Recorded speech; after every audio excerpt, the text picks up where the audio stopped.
também, Pai. Que a nossa igreja possa se expandir, tocar mais pessoas. Meu Deus, que todos nós possamos estar em total dependência ao Senhor. Em nome de Jesus. Amém.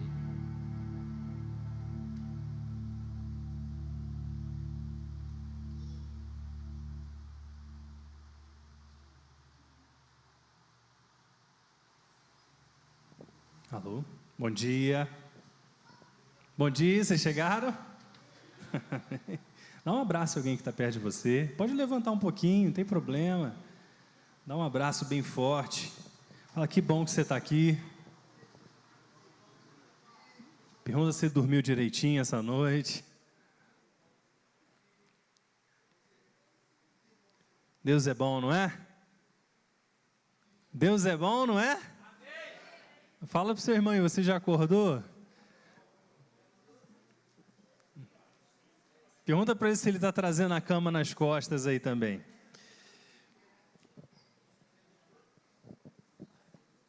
Me falaram hoje de manhã assim, pô, você podia fazer o culto de manhã, mas tem que estar mais animado do que a gente está aqui, né? Para a gente mudar para de manhã, não é isso? Amém, glória a Deus. Que bom estar aqui, né? Na presença de Deus, nós somos gratos ao Senhor, porque, como já foi falado aqui, né? O Senhor que nos tem sustentado. Queridos, eu queria que você fechasse seus olhos mais uma vez, para a gente orar. Queria compartilhar algo bem rápido, mas creio que é algo precioso da parte de Deus para nós. Senhor, muito obrigado. Muito obrigado por tudo aquilo que o Senhor é e tudo aquilo que o Senhor faz. Pedimos que o Teu Espírito Santo agora ministre as nossas vidas através da Tua palavra. Possamos compreender, Pai, aquilo que o Senhor está falando para cada um de nós, nesse ano, nesse tempo e nesse dia de hoje. Em nome de Jesus. Amém. Queria que você abrisse sua Bíblia para mim, por favor, lá no livro de Efésios, capítulo 3. Flávio.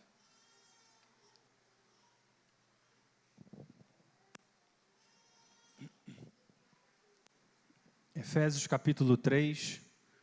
Vamos ler alguns textos aí, a partir do verso 1. Se você encontrou, diga amém. Amém.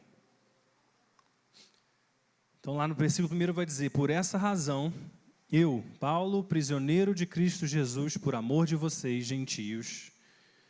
E ele fala algumas coisas, mas ali no verso 2 ele vai dizer: certamente vocês ouviram falar da responsabilidade imposta a mim, em favor de vocês pela graça de Deus.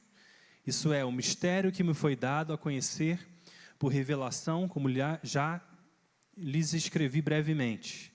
E ao lerem isso, vocês poderão entender a minha compreensão do mistério de Cristo. Esse mistério não foi dado a conhecer aos homens de outras gerações, mas agora foi revelado pelo Espírito aos santos apóstolos e profetas de Deus, a saber que mediante o Evangelho os gentios são co-herdeiros com Israel, membros do mesmo corpo e coparticipantes da promessa em Cristo Jesus. Desse me tornei ministro pelo dom da graça de Deus, a mim concedida pela operação do seu poder. E embora eu seja o menor dos menores dentre todos os santos, foi-me concedido essa graça de anunciar aos gentios as insondáveis riquezas de Cristo e esclarecer a todos a administração desse mistério que durante as épocas passadas foi mantido oculto em Deus que criou todas as coisas. E a intenção dessa graça era que agora, mediante a igreja, a multiforme sabedoria de Deus se tornasse conhecida dos poderes e autoridades nas regiões celestiais, de acordo com o seu eterno plano que Ele realizou em Cristo Jesus, nosso Senhor, por intermédio de quem nós temos livre acesso a Deus em confiança pela fé nele. Portanto, peço-lhes que não se desanimem por causa das minhas tribulações em seu favor, porque elas são uma glória para vocês. E por essa razão, ajoelho-me diante do Pai, do qual recebe o nome toda a família nos céus e na terra. Amém. Até aqui. Queridos, eu queria começar compartilhando sobre esse texto, acho que aproveitando até a introdução que Bernardo fez, aqui em relação à graça que nós recebemos de Cristo, né? E a verdade é que nós só estamos aqui por causa daquilo que Jesus fez por nós. Né? Cada um de nós, em algum momento, estávamos presos e mortos nos nossos pecados. E Deus, sendo gracioso conosco, nos deu o seu próprio Filho para nos resgatar desse estilo de vida, dessa vida que nós tínhamos sem Deus. E nós nascemos de novo e nós fomos feitos e adotados filhos de Deus. E agora podemos estar aqui na presença de Deus, com livre acesso a Deus, com coração livre, libertos dos nossos pecados, para poder desfrutar e poder corresponder àquilo que Deus fez por nós.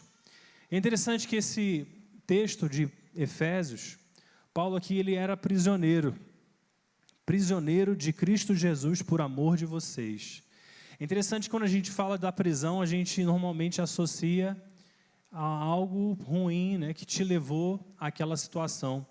Mas Paulo, ele diz que ele é prisioneiro de Cristo Jesus por causa do amor. Né? E é impressionante isso, porque ele não, assim como Cristo não fez nada para ser morto, né?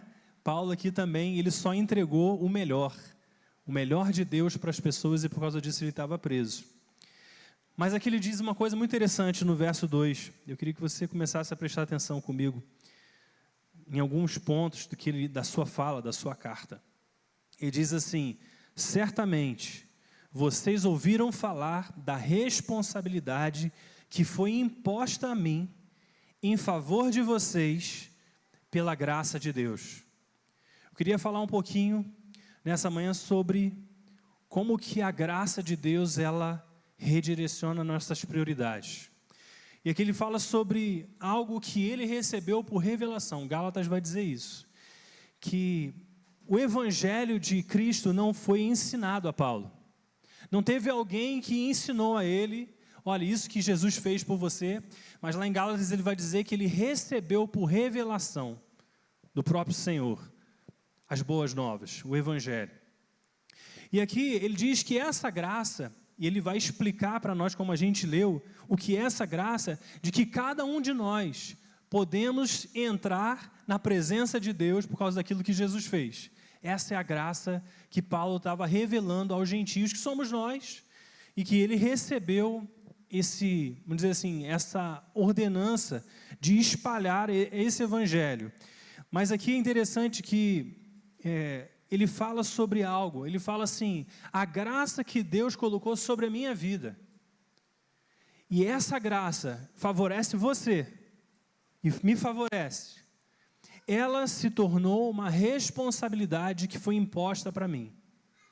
Isso que o segundo versículo aqui de Efésios, capítulo 3, está dizendo. Vou repetir, certamente vocês ouviram falar da responsabilidade imposta a mim em favor de vocês pela graça de Deus.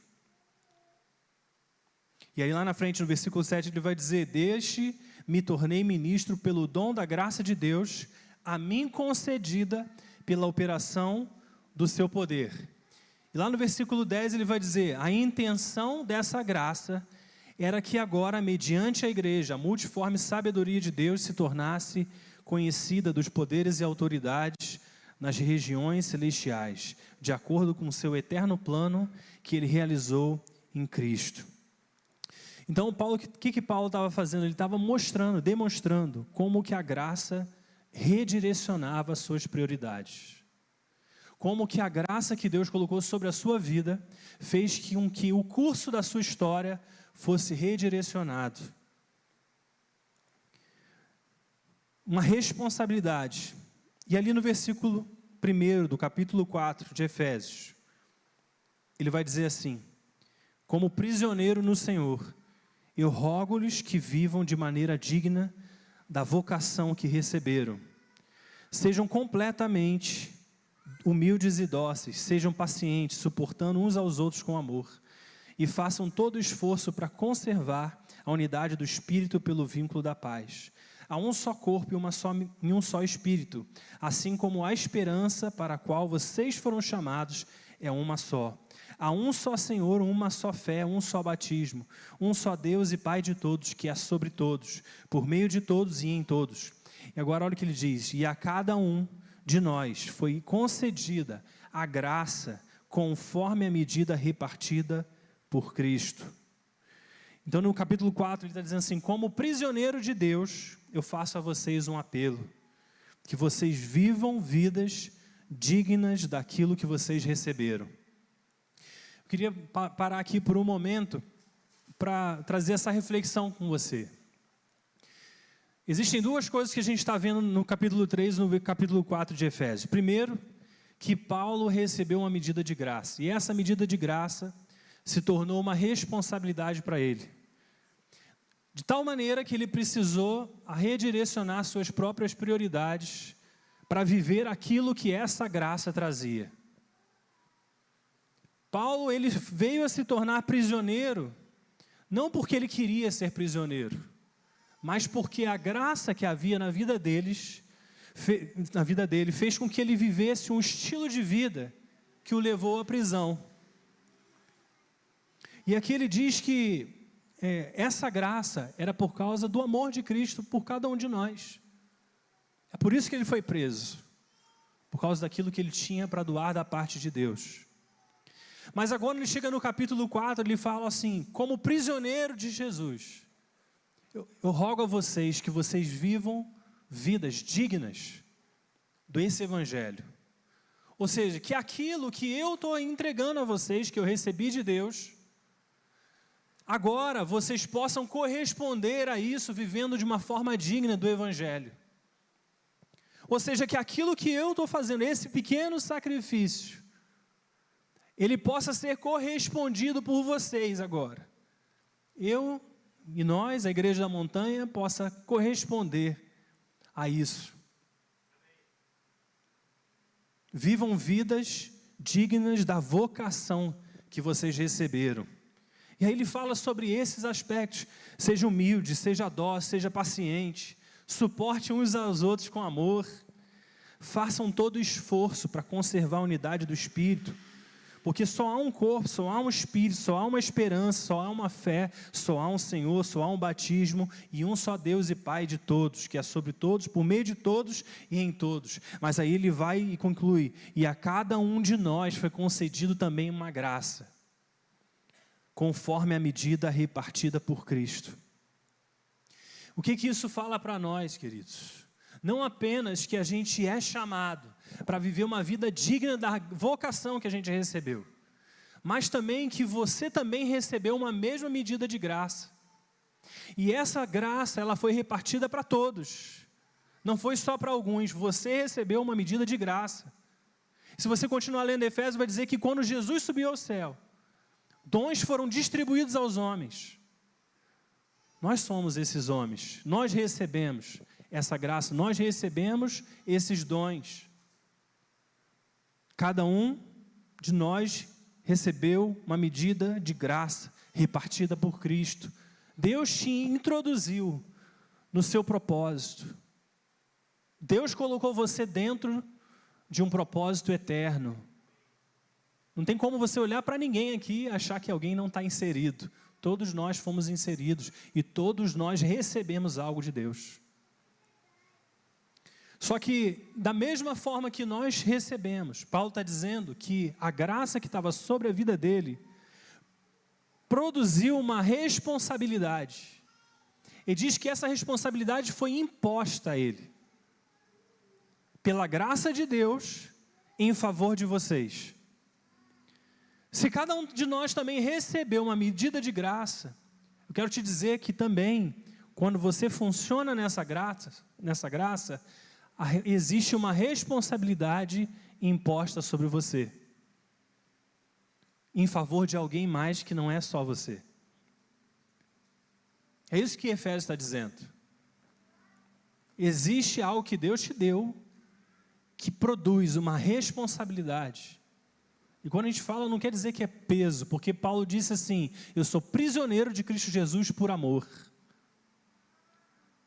Então, quando a graça de Deus ela opera na nossa vida, nós funcionamos também pelo mesmo amor, mesmo que seja uma responsabilidade, mas essa responsabilidade ela é produzida pelo amor de Deus derramado em nós.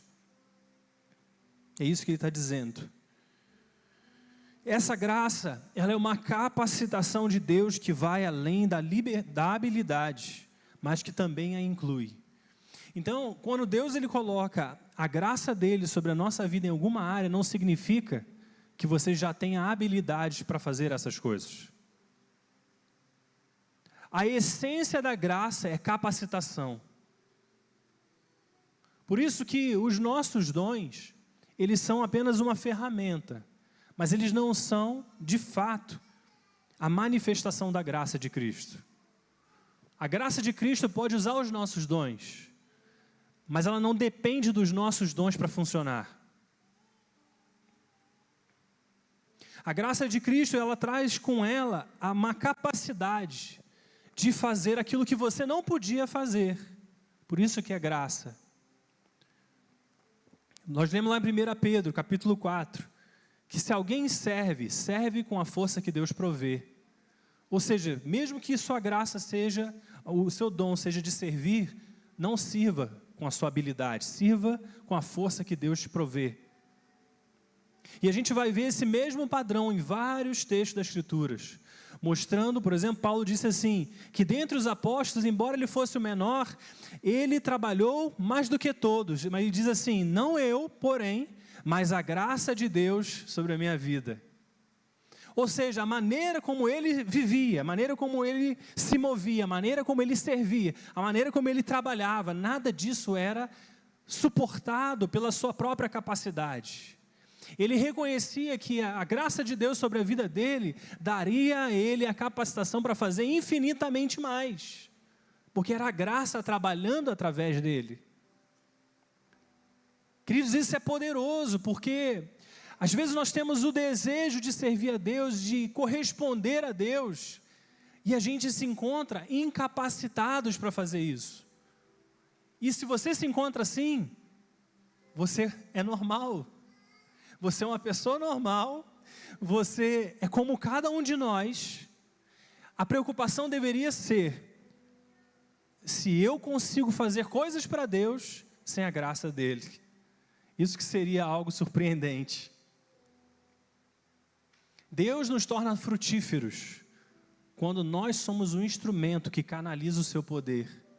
Quando nós nos tornamos as pessoas disponíveis, não as pessoas só preparadas. Deus não chama pessoas só preparadas, Deus chama pessoas disponíveis. Por isso que Paulo dizia, eu sou o menor. Eu nasci como fora de tempo. Paulo não nasceu e não foi chamado por Jesus pessoalmente. Não estava entre os apóstolos, inicialmente os discípulos. Mas ele foi encontrado por Jesus no caminho. E por ter sido encontrado por Jesus no caminho, ele recebeu uma medida de graça, como eu e você recebemos.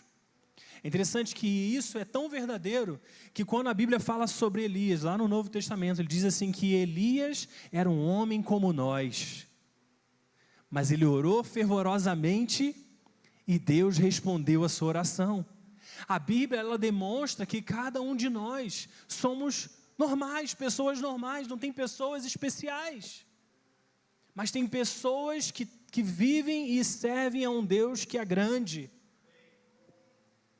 um Deus que é poderoso, um Deus que faz infinitamente mais do que pedimos ou pensamos. Você é um desses, em que Deus pode usar e Deus pode fazer infinitamente mais do que você pode pensar, do que você pode imaginar, por causa da graça. A graça de Deus na sua vida produz um nível de responsabilidade. É como um presente feito para abençoar outros, que é colocado nas suas mãos. Deus usa o corpo dessa forma. A graça é algo do qual você pode até tentar abafar, mas você não pode escapar. É algo que te lembra sempre que existe algo mais. Queridos, eu queria que você começasse a refletir nessa manhã qual é a graça, qual é a medida de graça de Deus sobre a sua vida. Paulo entendeu que a graça dele, que ele havia recebido, era de revelar o Evangelho. E para aquelas pessoas que receberam o Evangelho, diz, vivam de maneira digna da sua vocação. E depois ele confirma, vocês também receberam uma medida de graça. A graça não precisa ser uma coisa complicada, mas precisa ser reconhecida por quem a carrega. Não adianta nada você viver a sua vida sem entender que existe uma porção de Deus sobre a sua vida, que Deus colocou lá com um propósito. Não adianta você fingir que ela não existe. Mas pelo contrário, você precisa aprender a reconhecer aquilo que Deus colocou sobre você. Porque Deus quer usar essa graça.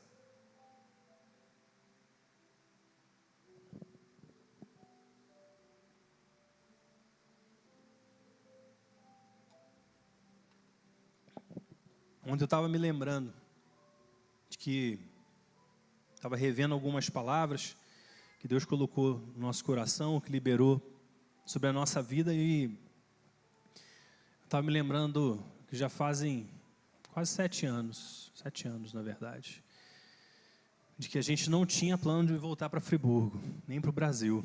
Estava me lembrando exatamente disso. E eu me lembro que quando nós resolvemos orar sobre isso, sobre o desejo de permanecer lá, Deus começou a falar conosco sobre a importância de voltar. E aí eu perguntava ao Espírito Santo e Deus ia confirmando, ia nos dando sonhos, ia falando conosco, testificação no nosso coração. Me lembro que às vezes na escola, no tempo de louvor, me lembro de uma manhã que, enquanto a gente adorava, eu tive uma visão de, assim, com os olhos abertos, e eu vi a bandeira do Brasil na minha frente, né? E Deus, enquanto nós orávamos, Deus ia falando conosco assim sobre isso, né? Sobre que era momento de nós voltarmos, de retornarmos, porque existiam algumas coisas que Deus queria fazer também através da nossa vida.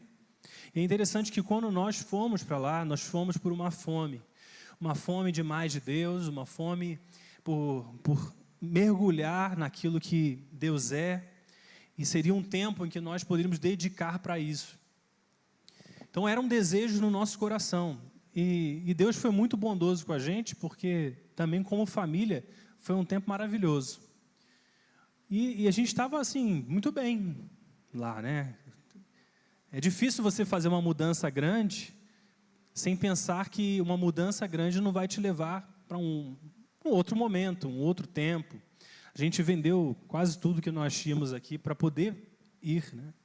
Então a gente entregou isso para Deus. Mas lá nos meus escritos, antes mesmo, né? A gente, mesmo pensando em ficar por lá, algo que sempre vinha no nosso coração era Friburgo.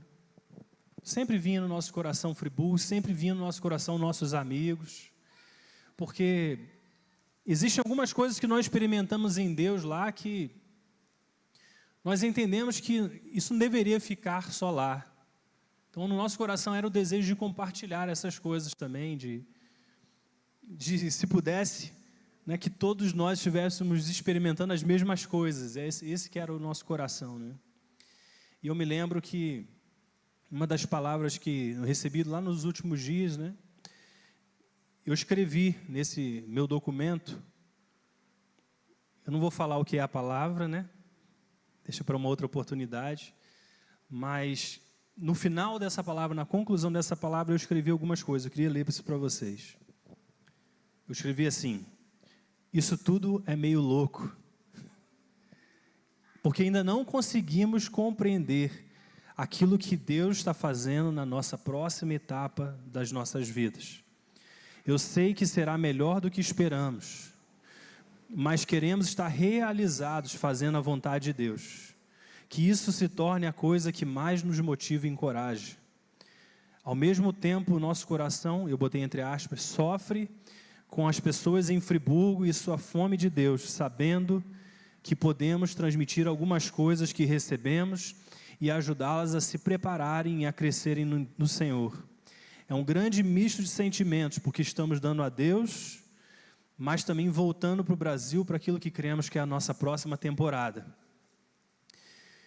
E guardada as devidas proporções com aquilo que nós lemos de Efésios, em relação a Paulo, o que nós fomos percebendo é que a medida de graça que Deus colocou na nossa vida lá, ela criou uma responsabilidade que para nós foi imposta, que nós sentíamos por imposição, mas que também era por amor.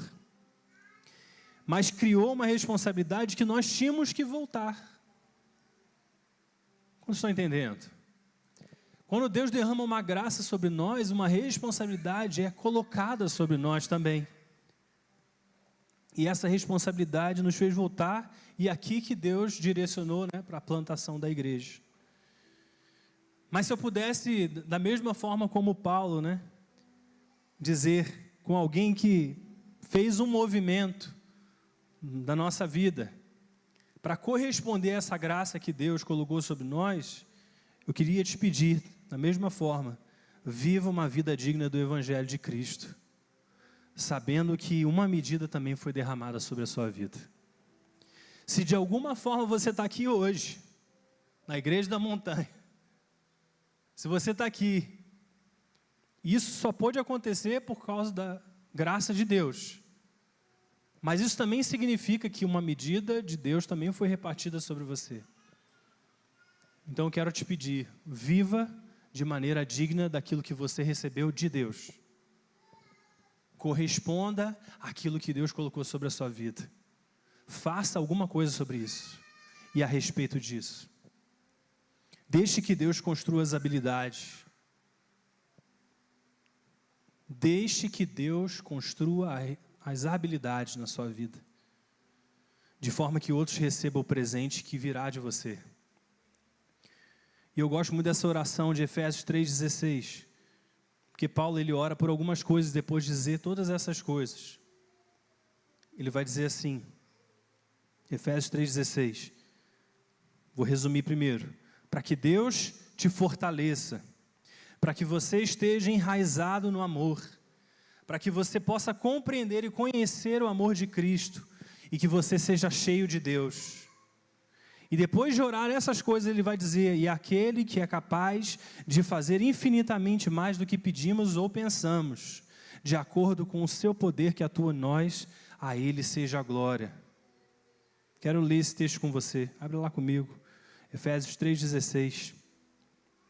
Oro, para que segundo as suas gloriosas riquezas, ele os fortaleça no íntimo do seu ser com poder, por meio do seu Espírito, para que Cristo habite nos seus corações mediante a fé, e oro para que vocês, arraigados e alicerçados no amor, possam juntamente com todos os santos, compreender a largura, o comprimento, a altura e a profundidade, e conhecer o amor de Cristo que excede todo conhecimento, para que vocês sejam cheios de toda a plenitude de Deus. E aí ele diz, aquele que é capaz, fala comigo, aquele que é capaz de fazer infinitamente mais do que tudo o que pedimos ou pensamos, de acordo com o seu poder que atua em nós, a ele seja a glória, na igreja e em Cristo Jesus, por todas as gerações, para todo sempre. Amém. Queridos, eu creio que, de alguma forma, nessa manhã Deus deseja te lembrar e te fazer lembrar que você não está aqui por acaso. Quero te convidar a ficar de pé.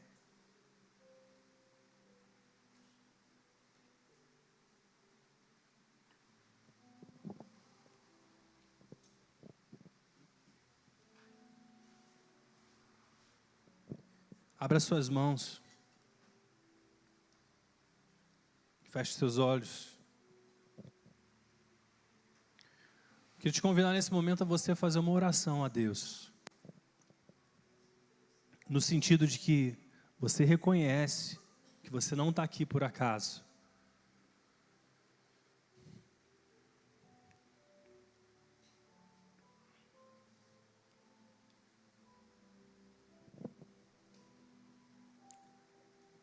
Senhor Jesus, nós estamos aqui, Pai, na sua presença, e nós reconhecemos, pela fé, mesmo que ainda não estejamos vendo, que o Senhor repartiu uma medida de graça sobre nós. O Senhor colocou sobre cada um aqui uma porção.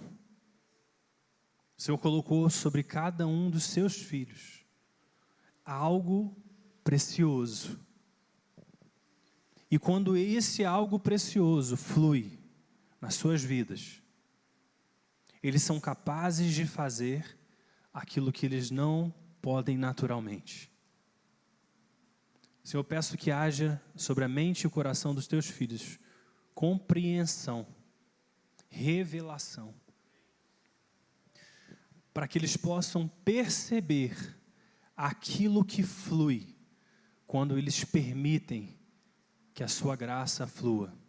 Senhor, eu sei que muitos deles podem estar se julgando ou se avaliando, baseado naquilo que eles percebem ser dons ou habilidades naturais. Mas, Senhor, eu creio que nessa manhã o Senhor nos chama para uma perspectiva nova, uma perspectiva de disponibilidade. O que o Senhor pode fazer quando eu me disponho? O que o Senhor pode mover quando eu digo sim? Pai, quando nós plantamos essa igreja, algumas pessoas que vieram conosco reconheceram que havia uma graça do Senhor. E quando eles disseram sim, o Senhor deu a eles a capacidade de fazer mais do que naturalmente poderiam fazer, por causa do sim, a graça que o Senhor dividiu conosco. Senhor, por isso eu oro, Senhor, para que essa igreja seja conhecida como uma igreja que faz infinitamente além, não porque sabem, não porque carregam capacidade natural, mas porque o Teu Espírito, Senhor, habilita a nossa vida para fazer infinitamente mais. Senhor, nessa manhã eu quero declarar, em nome de Jesus, Pai, que os destinos sejam revelados. Pai, que o Teu Espírito Santo traga uma clareza, Senhor, sobre a mente e o coração dos Teus filhos, para confiar nessa graça que o Senhor derrama, para que eles permitam que essa graça flua através das suas vidas. Senhor, eu quero em nome de Jesus declarar que essa igreja será movida não pela força natural, mas pela força sobrenatural do Teu poder. Senhor, nós oramos nessa manhã, Senhor, porque nós cremos que assim como Paulo orou sobre a igreja, Pai, nós também oramos sobre nós mesmos, que de acordo com as suas gloriosas riquezas, o Senhor nos fortaleça no íntimo do nosso ser, com poder por meio do seu Espírito. Nós oramos para que Cristo habite nos nossos corações mediante a fé, e oramos para que nós, Pai, alicerçados no amor, nós possamos juntamente uns com os outros compreender a largura, o comprimento, a altura, a profundidade e conhecer o amor de Cristo que excede todo conhecimento, para que nós sejamos cheios de toda a plenitude de Deus. Mas também nós oramos que, tendo dito todas essas coisas, sendo fortalecidos no seu poder, Cristo habitando em nossos corações pela fé, a gente estando alicerçados no amor, a gente compreendendo a largura, o comprimento, a altura, a profundidade, conhecendo o amor de Cristo, nós ainda possamos dizer aquele, Senhor, que é capaz de fazer infinitamente mais do que tudo o que pedimos ou pensamos, de acordo com o seu poder que atua em nós. A Ele seja a glória na igreja, em Cristo Jesus, por todas as gerações, para todos sempre, e amém, Senhor. Pai, nós oramos por isso, oramos para que o Senhor, quando nós já estivermos mergulhados na revelação, no conhecimento, na profundidade do seu amor, do teu Espírito, nós possamos olhar com uma expectativa ainda, de que aquilo que não conhecemos, aquilo que ainda nem imaginamos, o Senhor ainda fará, por causa do seu poder que atua em nós. Senhor, nós queremos levar para distante, Senhor, os nossos pensamentos em relação à grande possibilidade daquilo que o Senhor pode fazer através das nossas vidas, mediante a sua graça. Senhor, eu quero declarar, Pai, um ano de frutificação na vida dos seus filhos. Eu quero orar em nome de Jesus, Senhor, que haverá uma abundância de frutos fluindo através dos seus corações. Senhor, não por nós, mais uma vez declaramos isso, não por nós, mas mediante a graça de Cristo. Pai, eu quero em nome de Jesus também orar, Senhor, por todos aqueles que de alguma forma têm vivido uma vida abafando essa graça, abafando ou simplesmente não reconhecendo que existe algo de Deus fluindo em nós. Pai, eu quero em nome de Jesus pedir que o Senhor os ajude a tomar um tipo de posicionamento pela fé, não porque eles sabem, mas porque eles creem. Senhor, em nome de Jesus, Pai, nós oramos que o seu poder flua sobre nós, sobre a sua igreja, nessa manhã, em nome de Jesus, em nome de Jesus. Queridos, eu quero fazer mais uma coisa com você. Eu quero que você se una a alguém mais.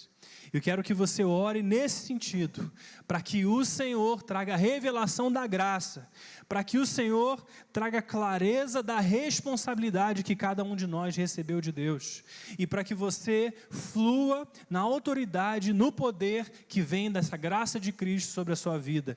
Pega alguém aí que está do seu lado, abençoa, fortalece, encoraja, e creia que existe mais de Deus por acontecer nas nossas vidas.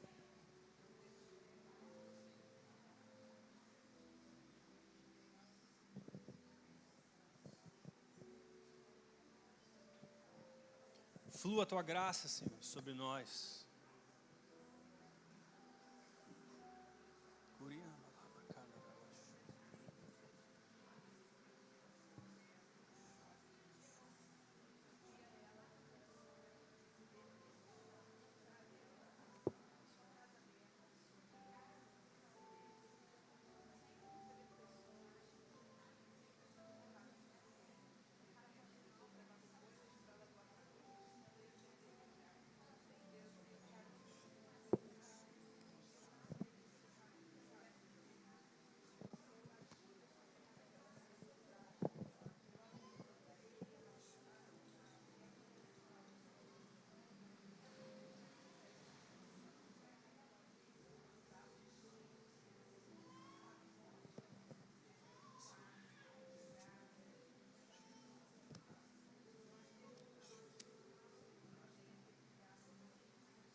Vem com a sua graça, Senhor.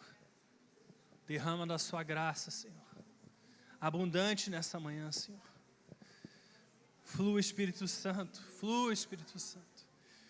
Flua, Espírito Santo. Derrama o entendimento, Senhor. Derrama a revelação. Capacita teus filhos. Destrava as limitações, Senhor. Destrava os impedimentos, Senhor.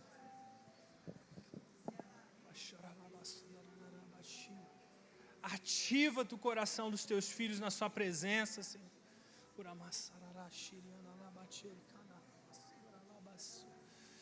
Flua os teus rios, Senhor. Flua os teus rios com a graça do Senhor.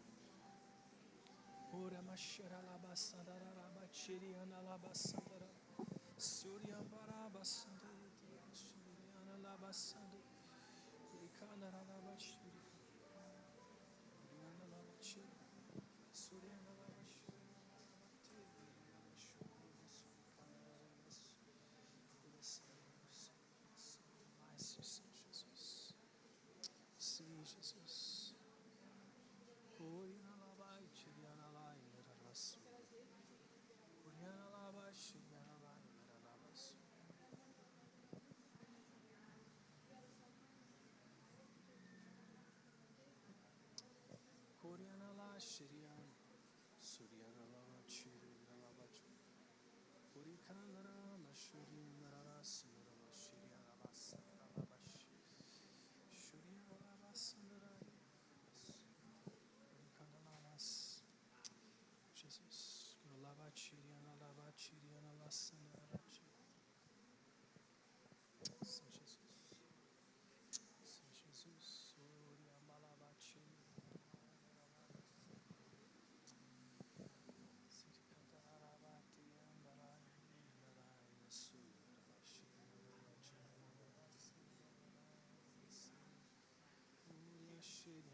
Aleluia, Jesus. Senhor, nós te louvamos mais uma vez. Obrigado pela sua presença nessa manhã. Obrigado por cada vida aqui, obrigado porque podemos estar juntos. Pai, oramos para que o Senhor nos leve debaixo de paz, debaixo de graça abundante para as nossas casas, que o Senhor nos conduza em todo o caminho. Senhor, que seja a tua paz fluindo como um rio sobre nós. Pedimos a tua bênção sobre cada família, sobre aqueles que estão viajando, e pedimos que o Senhor abençoe também esses dias de feriado, que o Senhor guarde, Pai, a nossa cidade, que o Senhor guarde os nossos corações, e que possamos em breve estar juntos de novo, para a glória do teu nome. Amém, amém. Dá um abraço a alguém que está aí perto de você, que o Senhor te leve em paz, no amor do Senhor.